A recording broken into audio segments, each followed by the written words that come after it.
Dostlar, bu günləri köbələkli bastırma hazırlayacağıq. Onu sizə necə hazırlandığını və nələr istifadə olduğunu. Biz bastırmadır, kartuşkadır, pomidorudur və köbələyi.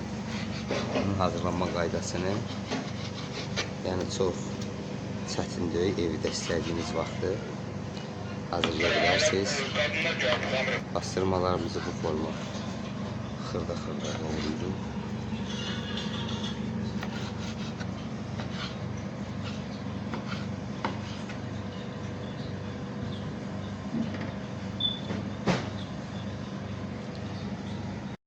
Sonra kartuşkalarımızı bu vəziyyətdə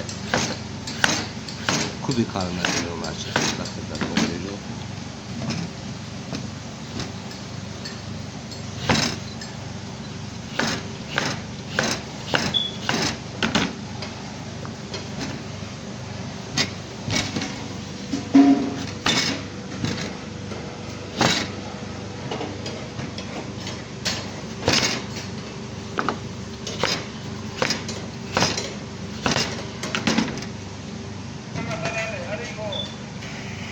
Köbələğimizi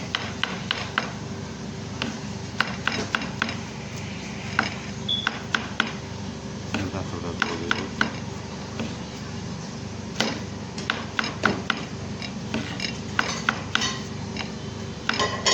Bu aynı şey.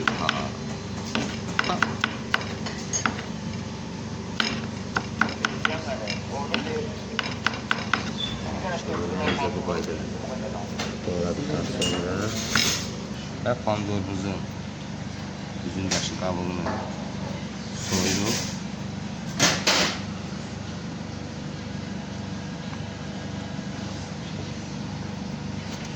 Pomidorumuzu soyduktan sonra bu qaydada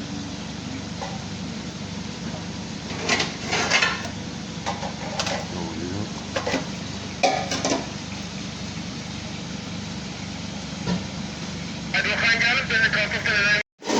Yağı çok kızdırmamak şartında. Yarım karar edildi.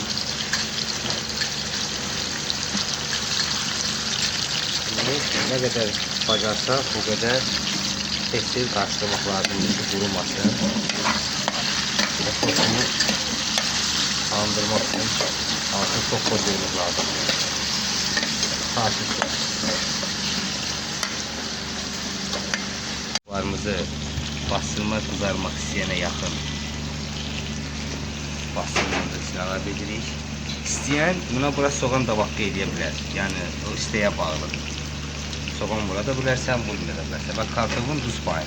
Bastırma duzlu oldu, götürmə duzlu oldu ama kartofun duz payı.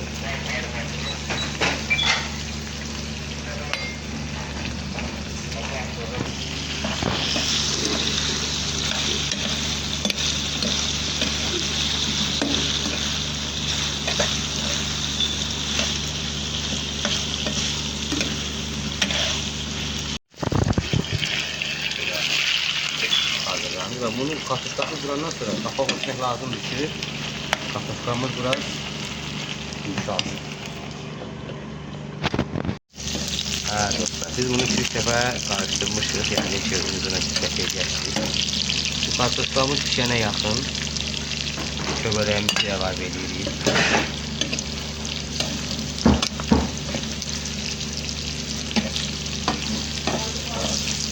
Köbələğimizi karıştırdıktan sonra yine ağzını örtüp köbələğimiz pişene yakın. Biz buna pomidorumuzu əlavə edirik.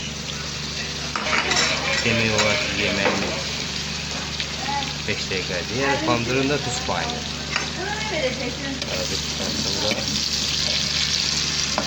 yaxşı karıştırdık.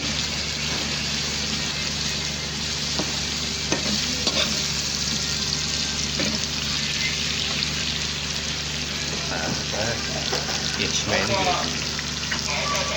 Dostlar, yemeğimiz hazırdır. Limonu sunma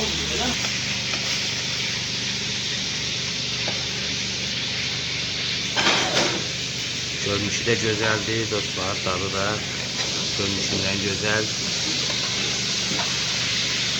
Bu çöbeləkli pastırma kızartmasıdır.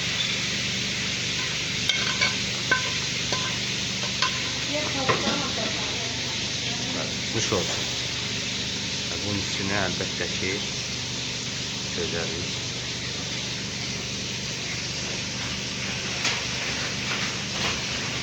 Kuş olsun dostlar.